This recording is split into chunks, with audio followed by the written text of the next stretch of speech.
The ruins. कहानी शुरू होती है और हम देखते हैं 4 लोगों को, जिसमें 2 लड़कियां और 2 लड़के होते हैं। वो आपस में फ्रेंड्स होते हैं। उनका ताल्लुक अमेरिका से होता है। वो चारों फ्रेंड्स अपनी हॉलीडेज को स्पेंड करने के लिए मैक्सिको जाते हैं। वहाँ पर वो एक ट्रैवलर से मिलते हैं जिसका ताल्लुक जर्मन से होता है। उसका नाम मीटियस होता है। अपनी बातचीत के दौरान वो लड़का अपने भाई हेनरिच के बारे में उनको बताता है। उसका भाई एक आर्कियोलॉजिस्ट होता है जिसका इंटरेस्ट बेसिकली पुरानी चीजों में ज्यादा होता है। वो मैक्सिको में मौजूद एक पुराने और भयानक टेम्पल का पता लगाता है। वो ऐसा टेम्पल होता है जिसका किसी भी किताब में जिक्र नहीं होता। उस मंदिर के बारे में सबसे अजीब बात ये भी थी कि वो किसी भी मैप में मौजूद नहीं था। इसके बाद वो उन्हें बताता है कि मैंने फैसला किया है कि मैं भी अपने भाई के पीछे उस जगह पर जाऊंगा।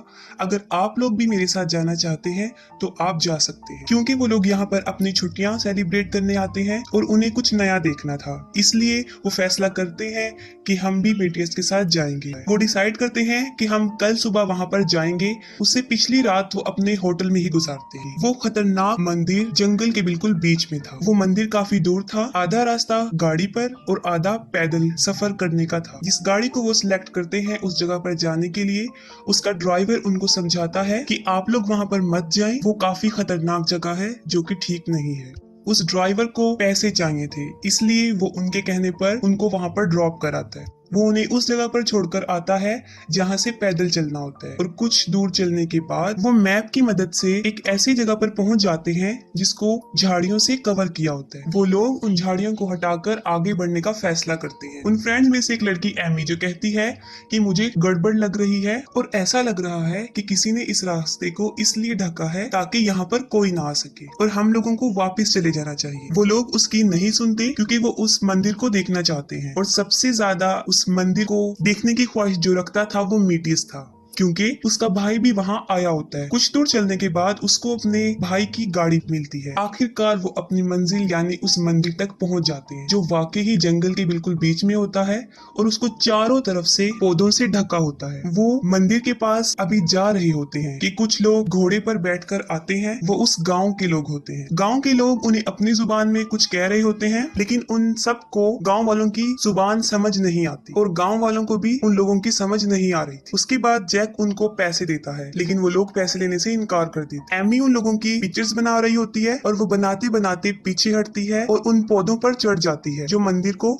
ढके हुए थे। जैसे ही गांव वाले देखते हैं कि एमी के पांव उन पौधों के ऊपर हैं, वो गुस्से में आ जाते हैं और सब लोग अपने हथियार निकाल लेते हैं। दिमित्री ये सोचता है कि वो लोग गुस्से में इसलिए आए हैं क्योंकि एमी ने उनकी तस्वीर बनाई। वो फौरन एमी से कैमरा लेता है और गांव वालों को देता है। जैसे ही वो गांव वालों की तरफ बढ़ता है, वो लोग एक तीर छोड़ते हैं जो उसके सीने में लगता है और आर पार हो जाता है। फिर वो उसके सर पर गोली मारते हैं और उसके सर को उड़ा देते हैं। ये देखकर उसके दोस्त काफी डर जाते हैं और चिल्लाने लगते हैं। इसके बाद गांव वाले उन लोगों पर बंदूकें तान देते हैं और उन्हें कहते हैं कि तुम लोग मंदिर पर चढ़ जाओ। वो लोग काफी डरे होते हैं और फौरन मंदिर पर चढ़ जाते हैं और हालात पर कंट्रोल हासिल करने की कोशिश करते हैं। वो फौरन अपना मोबाइल फोन निकालते हैं और देखते हैं कि इस पर सिग्नल नहीं आ रहे हैं और उनके पास भागने का भी कोई रास्ता नहीं है, क्योंकि उनके मंदिर पर चढ़ते ही गांव वाले चारों तरफ से मंदिर को घेर लेते हैं। उनके ख्याल में गांव वाले जालिम लोग हैं, क्योंकि वो दिमित्री को बिला वजह मार देते हैं और उन लोगों को मंदिर पर चढ़ा देते हैं। वो लोग काफी मुश्किल में होते हैं क्योंकि ना कोई उनकी मदद को आ सकता है और ना ही वो मंदिर किसी मैप में होता है। मंदिर के ऊपर वो देखते हैं जहाँ पर हेनरिच का टेंट और उसका कुछ सामान होता है, लेकिन ना वो वहाँ पर होता है और ना ही उसकी फ्रेंड। उसके अलावा वहाँ पर मंदिर के अंदर जाने का रास्ता भी था जो बिल्कुल कुएं की तरह नजर आता था। उसके अंदर रस्सी लटकी होती थी। वो लोग खड़े होते हैं कि अचानक उन्हें फोन की घंटी की आवाज आती है, जो कि काफी अजीब चीज थी कि वहाँ पर सिग्नल नहीं थे और फिर टेम्पल के इतनी गहराई में सिग्नल आना तो नामुमकिन है। वो सोचते हैं कि शायद ये हमारी उम्मीद की कोई किरण जो हमारी मदद कर सकती है। मीटियस ये सोचता है कि ये शायद उसके भाई का मोबाइल है, इसलिए वो मंदिर के नीचे जाने का फैसला करता है और जल्दी से खुद को रस्सी से बांध लेता है और नीचे उतरने की कोशिश करता है। एरिक और जैक दोनों दोस्त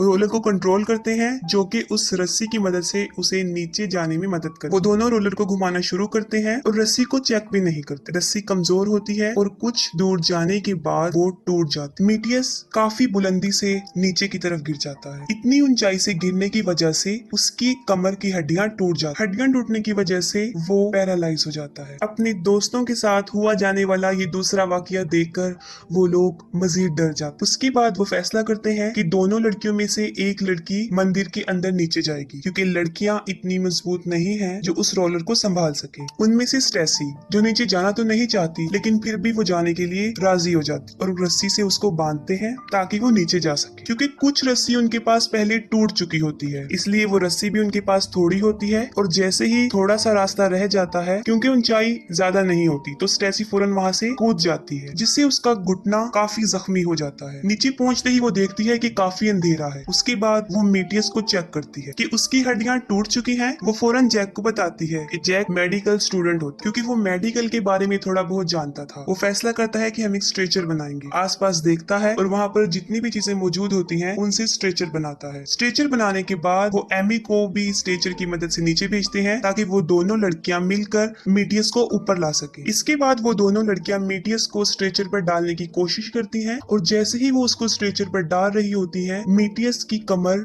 मुड़ जाती है जो कि काफी तकलीफ दे होता है। वो मेटियस को ऊपर लाने में कामयाब तो हो जाती हैं लेकिन मेटियस की हालत काफी खराब होती क्योंकि उसको ब्लीडिंग बहुत ज्यादा हो रही थी और उन लोगों के पास कोई मेडिसिन भी नहीं थी जिससे वो उसका इलाज कर सके। ये देखकर एमी से रहा नहीं जाता और वो फौरन नीचे जाने का फैसला करती है ताकि वो गांव वालों को बता सके कि उनका एक साथी शदीद जख्मी है और उन्हें मदद की जरूरत है। उसके जाते ही जैक भी उसके पीछे चला जाता है। वो नीचे पहुंचकर गांव वालों को समझाने की कोशिश करती है लेकिन कोई भी उसकी बात नहीं सुनता। तब एमी शदीद गुस्से में आ जाती है। वो फौरन मंदिर के ऊपर से पौधों को उखाड़कर गांव वालों की तरफ फेंकती है और वो पौधा वहां पर खड़े एक गांव के बच्चे पर जाकर लगता है। ये मंजर देखकर गांव वाले शोर मचाना शुरू कर देते हैं और उस बच्चे से काफी पीछे पीछे हट जाते हैं। बच्चा बहुत डरा होता है और गांव वाले उस बच्चे को कहते हैं कि तुम भी मंदिर पर चढ़ जाओ। बच्चा रो रहा होता है लेकिन वो मंदिर पर नहीं चढ़ता जिसको देखकर गांव के बड़े लोग उस बच्चे को उसकी माँ के सामने ही मार डालते हैं। ये देखकर एमी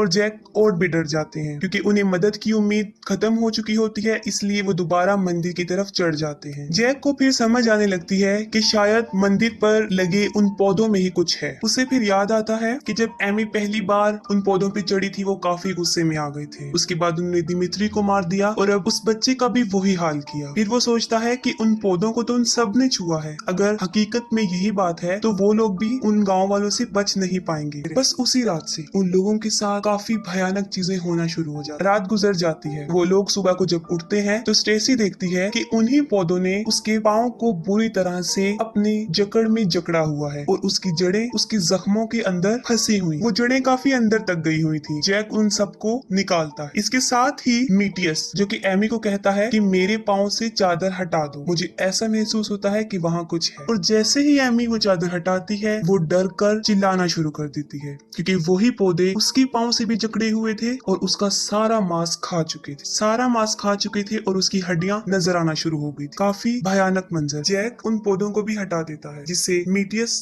की हालत और भी खराब हो जाती। उसके बाद एक बार फिर मंदिर से मोबाइल फोन बजने की आवाज आती है। उनके पास कोई रास्ता नहीं होता इसलिए जैक दोबारा फैसला करता है कि वो लड़कियों को नीचे भेजेगा ताकि वो मोबाइल लाए और अपने लिए कोई मदद बुला सके और इस दोजख जैसी जिंदगी से वो निकल जाए। वो दोनों लड़कियां दोबारा मंदिर के नीचे जाती हैं और वो देखती हैं वही फूल और पौधे बिल्कुल ताजा होते हैं। ये देखने के बाद उन्हें अंदाजा हो जाता है कि ये पौधे आम पौधे नहीं है क्योंकि अंधेरे में पौधे नहीं उग सकते। उन पौधों के पास ही उन्हें एक लड़की की लाश नजर आती है और वो फोन जो बज रहा होता है उस लड़की के हाथ में होता है। वो मोबाइल उस लड़की से ले लेती हैं और जब मोबाइल की तरफ देखते हैं तो काफी हैरान रह जाती क्योंकि वो मोबाइल बिल्कुल टूटा हुआ था। फिर वो सोचती है ये मोबाइल टूटा हुआ है तो फिर फोन की बेल कहाँ से आ रही। उन्हें फिर दोबारा फोन की बेल सुनाई देती है और वो कोई और नहीं बल्कि वो पौधे ही थे जो फोन की तरह बज रहे थे और वाइब्रेट हो रहे थे। इतना भयानक मंजर। उससे भी ज्यादा वो जब वो पौधे उनकी तरफ हमला करने के लिए बढ़ते हैं। वो दोनों रस्सी की तरफ भागती हैं। जैक और एरिक उनको ऊपर की तरफ खींच ले। ऊपर आने के बाद लड़कियां उनको बताती हैं कि नीचे कोई मोबाइल फोन नहीं है बल्कि ये पौधे ही हैं जो उस मोबाइल फोन की तरह बज रहे हैं और काफी खतरनाक है। उन्होंने हमें मारने की भी कोशिश की और उनकी हालत अब काफी बदतर थी। इसके बाद जैक डिसाइड करता है कि वो मीटियस के पाँव काट काट देगा क्योंकि उन्हें किसी खतरनाक वायरस के फैलने का खतरा होता है। और वो उन्हें बताता है कि अगर हमने ऐसा ना किया तो जल्द ही मीटियस अपनी जिंदगी से हाथ धो बैठे। कोई भी उसके इस फैसले पर राजी नहीं होता, लेकिन जैक उसको बताता है कि हमें ऐसा करना है क्योंकि ये जरूरी है।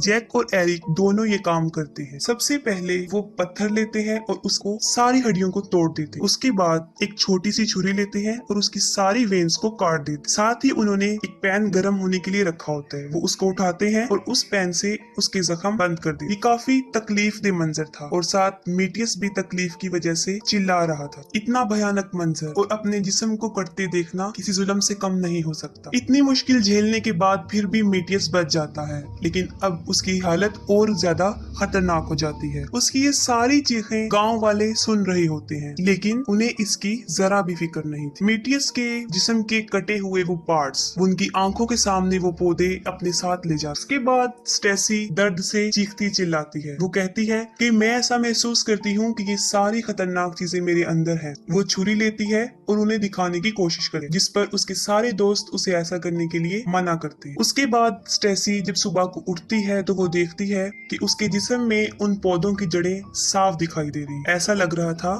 कि कोई छोटे छोटे सांप हैं जो उसके जिस्म में है, उसकी कमर में और उसकी टांग पर। पहले तो जैक उसकी कमर में नजर आने वाली जड़ों को छुरी की मदद से निकालता है, उसके बाद उसकी टांग में नजर आने वाली जड़ों को वो निकालता है। इसके बाद मीटियस मर जाता है और वो पौधे उसकी लाश को भी अपने साथ ले जाते। स्टेसी को इतना काटने के बाद वो फिर भी कहती है कि उसकी कुछ जड़ें अभी भी उसके जिस्म में मौजूद और तुम उनको भी निकाल दो। लेकिन वो लोग ऐसा नहीं करते क्योंकि ऐसा करने से स्टेसी की मौत वाकया हो सकती। वो काफी रिक्वेस्ट करती है लेकिन वो लोग मना करते। उसके बाद वो पानी पीती है और उसके माथे पर उन पौधों की जड़ें साफ नजर आती हैं, लेकिन उसके दोस्त उसे इग्नोर कर देते। स्टेसी को सुकून नहीं आ रहा था। सब लोगों के सो जाने के बाद वो बाहर आती है और अपने ही आप को काटना शुरू कर दे, क्योंकि उसके जिस्म में मौजूद होने वाली चीजें काफी तकलीफ दे रही थी। उसके लोग जब उठते हैं उसको देखकर उसके दोस्त बुरी तरह डर जाते, क्योंकि वो अपने आप को बहुत ज्यादा काट चुकी थी। अपनी कमर को, अपने माथे को, अपनी टांगों को। उसका काफी खून भी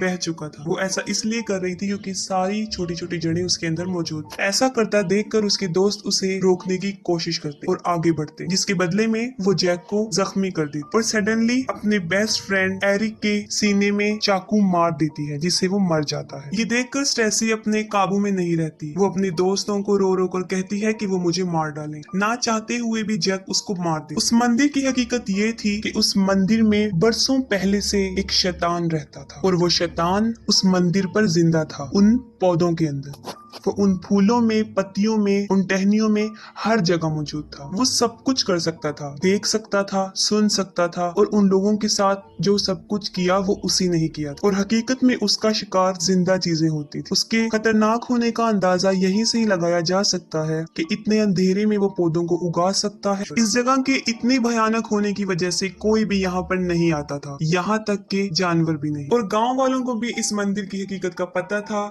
ये पैरासाइट है और जिंदा इंसानों को मारकर ताकत हासिल करता। और यही वजह थी कि वो चाहते थे कि कोई इंसान यहाँ ना आए, क्योंकि जो यहाँ आया वो बच के नहीं गया और जो उन पौधों को टच कर लेगा उसकी तो यकीनी मौत होती। ये आदमखोर पौधे। अब टेम्पल पर सिर्फ दो लोग ही जिंदा थे, एमी और जैक। उन लोगों के पास एक रास्ता तो ये था कि वो अपने बाकी दोस्तों की तरह यहाँ मर जाए या फिर वहाँ से अपनी जान बचाकर भाग जाए। इसके बाद जैक एमी की सारी बॉडी पर खून लगाता है और उसे नीचे लेकर आता है और ऐसे शो करवाता है कि जैसे वो मर गई है। एमी को जमीन पर रखने के बाद वो गांव वालों को अपनी बातों में उलझाने की कोशिश करता है और उनका ध्यान अपनी तरफ लगाता है। इसके बाद एमी के भागने के लिए रास्ता साफ था। वो फौरन चिल्लाता है और एमी को कहता है कि वो वहाँ से भाग जाए। एमी फौरन वहाँ से भाग जाता और जैक, जिसको गांव वाले मार, एमी अपनी जान बचाकर किसी तरह अपनी गाड़ी तक पहुंच जाती और गाड़ी को स्टार्ट करके फौरन वहाँ से भगा और काफी दूर निकल आती है। काफी दूर आ जाने के बाद ऐसा लग रहा था कि एमी बच गई है, लेकिन कुछ देर बाद वही पौधों की जड़ें उसके भी माथे पर नजर आना शुरू हो गई थी, जिससे साफ जाहिर था कि वो खतरनाक पौधे, उसकी भयानक चीजें अब इस दुनिया में भी आ चुकी। यहाँ पर मूवी द रूइंस एंड हो जाती है। अगर आपको मूवी की एक्सप्लेनेशन अच्छी लगी हो तो काइंडली अपना फीडबैक कमेंट सेक्शन में लाजमी बताइएगा। Thank you.